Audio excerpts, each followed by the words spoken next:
Olá, queridos alunos, pais e responsáveis. Sejam muito bem-vindos a mais uma aula de língua portuguesa para as turmas do quarto ano A e B, comigo, professora Jéssica Fazanha. Abra sua mente para o conhecimento. O aprendizado está a um clique. Momento da oração. Posição para oração. Querido Deus, amado Pai, graças te damos, Senhor, pela vida, pela saúde e por mais uma vez podermos estar reunidos em Teu nome. Senhor, pedimos que esteja conosco neste momento de aprendizado e que continue a nos proteger e nos abençoar. É o que te pedimos e já te agradecemos. Em nome do Senhor Jesus. Amém. Atenção, a correção. Página 47 de língua portuguesa. A nossa correção será bem breve, pois na aula passada eu pedi para que vocês fizessem uma carta de reclamação seguindo as orientações.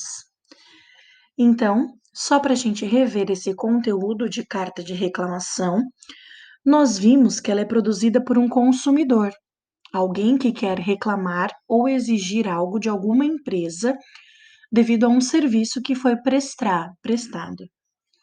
Então, essa carta ela usa uma linguagem formal. A gente não sabe exatamente quem vai recebê-la do outro lado, então a gente manda nominal a empresa, ok? E para isso é preciso muita atenção, muito cuidado, verificar se o que foi acordado está sendo cumprido ou não, como nós vimos no caso da cliente que reclamou da sua conta de energia elétrica porque veio um valor muito diferente.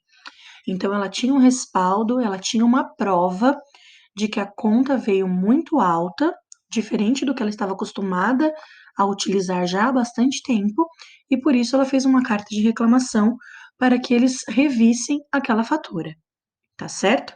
Então, essa correção foi bem simples porque ela vai ser lida individualmente no e-mail. Vamos à aula de hoje. Para a aula do dia, nós faremos da página 50 até a página 58 do livro didático. Começa com o tema Eu vou contar uma história. Fatos do dia a dia, combinados com a imaginação e uma boa dose de fantasia, dão origens a ricas histórias. E empolgantes histórias também. Lendas, anedotas, causos, contos, escrita ou cantada, revelam a criatividade do ser humano e são a prova do valor de que nós temos a sabedoria e a cultura popular em nossas mãos. Após essa videoaula, eu preciso que você volte na página 50 e 51, que você observe atentamente os detalhes da imagem e que você responda mentalmente as questões A, B e C. Elas vão introduzir você no tema deste capítulo 6. Depois disso, vem o texto O Velho, o Menino e o Burro. Na página 52, 53 e 54, o texto é transcrito. Vocês precisam ler atentamente, prestando atenção a cada detalhe, imaginando a história na cabecinha de vocês, tentando entrar nessa narrativa. Lembrem-se que é preciso ler pelo menos 2 vezes o texto para você entender exatamente o que ele quer dizer. E você só vai deixar de ler e ir para as questões se você realmente compreendeu a história. A atividade está baseada em questões de interpretação de texto. E depois, na última questão 13, a letra B e C deverá ser realizada em seu caderno. Vamos à explicação. Explicando os exercícios. A questão número 1 pergunta a você: o conto popular que você leu é um texto narrativo. Indique e contorne no texto os personagens dessa história. Então, você vai voltar em todo o texto e vai indicar quais são os personagens. Se eles se repetem, basta que você grife uma única vez. E depois ele pergunta: quem são os protagonistas? Que nós já vimos anteriormente, que são os personagens principais. Então, quais são os personagens principais? Aqueles que aparecem muito na história, que fazem parte da parte central. Número 2. Assinale qual é o tipo de narrador que relata esse conto. Se ele é um narrador personagem, que participa da história, que está dentro da história, ou se ele é um narrador observador, ele está apenas contando o que aconteceu. E depois justifique a sua resposta do porquê você escolheu esse tipo de narrador. A número 3 pergunta qual é o lugar em que a história acontece. Aí é uma coleta de dados, você volta no texto e anota. A número 4 pede para que você coloque em ordem as imagens. Então, o que aconteceu em primeiro, você coloca o número 1, depois o número 2, 3, 4 e 5, na ordem que ocorreram os fatos na história. Página 56, número 5. Como o velho e o menino estavam se sentindo antes de encontrarem os dois homens no início do caminho? Então, antes de que os homens falassem qualquer coisa para eles, como eles estavam se sentindo? E por que eles estavam se sentindo dessa forma? 6. O que o velho e o menino fizeram após ouvirem os comentários dos dois homens? Então, a pergunta número 5 quer saber o antes, a número 6 quer saber o depois. Depois que eles ouviram os comentários, que atitude eles tomaram? Número 7. Quando viram uma dona de casa que estava na janela, o velho e o menino estavam satisfeitos. Então, eles estavam bem, tranquilos e felizes. Letra A. Por que eles se sentiam dessa forma? Então, por que eles estavam satisfeitos? Letra B. Essa mulher concordava com a maneira como eles estavam andando? Explique sua resposta. Então, o que a mulher achava da maneira que eles estavam andando? C. O que o velho e o menino fizeram após ouvirem o comentário da dona de casa? Assinale com o X a alternativa correta. Na página 57, exercício número 8. No decorrer do caminho, o velho e o menino encontraram outras pessoas. Associe os personagens abaixo às informações a seguir, de acordo com o texto. Então, você vai colocar o número 1 para a frase que tem a ver com a senhora com a neta. E vai colocar o número 2 para a frase que tem a ver com o vigário e o sacristão.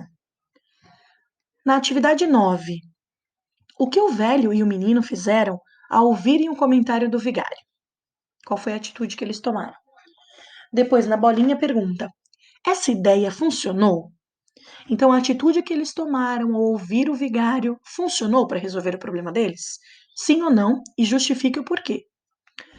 Número 10. Releia um parágrafo do texto e assinale a alternativa que apresenta palavras que substituem as palavras em destaque sem alterar o seu sentido. Então, na frase, existem palavras em negrito, que é o preto escuro.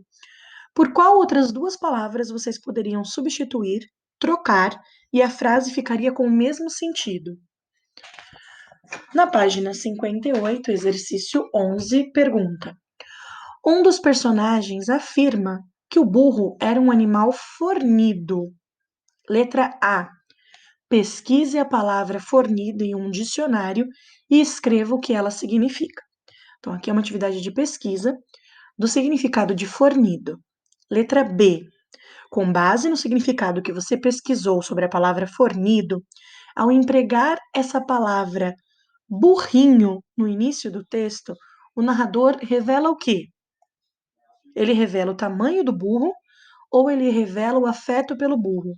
E você só vai saber assinalar a alternativa correta depois que souber o significado de fornido.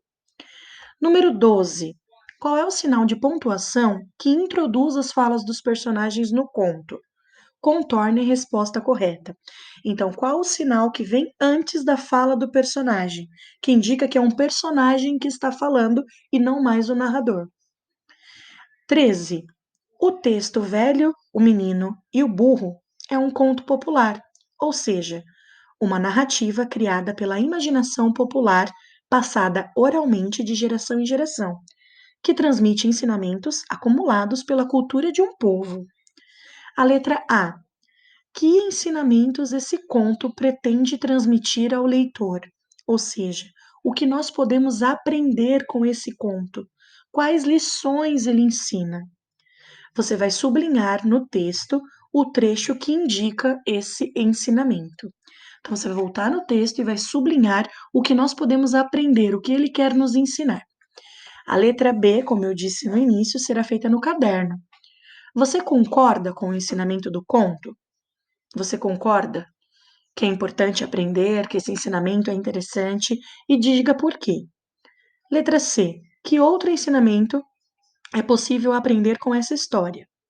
Comente com as pessoas de casa. Então, o que mais nós podemos aprender ao ler esse conto? Nós devemos sempre refletir e avaliar as críticas que recebemos, para tomar as decisões certas e melhorar as nossas atitudes, e não apenas para agradar aos outros. Então, é sempre importante ouvir as críticas e saber distinguir o que é melhor para nós e não para os outros. O conto popular é uma narrativa de tradição oral que busca, por meio dos conhecimentos e valores culturais, transmitir um ensinamento. Os contos populares costumam apresentar narrador observador, personagens, tempo e espaço. Então, o conto popular trata-se de um texto muito bem detalhado, que visa ensinar uma lição por meio da vivência e da cultura das pessoas que transmitiram esse conto, ok? Correção. Amanhã faremos a correção na videoaula desses exercícios que eu acabei de explicar. E só após isso é que vocês enviarão por e-mail para a correção. Obrigada por sua participação. Após a correção na videoaula, envie sua atividade para o e-mail jessica.pires@constelação.pro.br. Até a próxima aula, meus queridos. Um beijo carinhoso e saudades!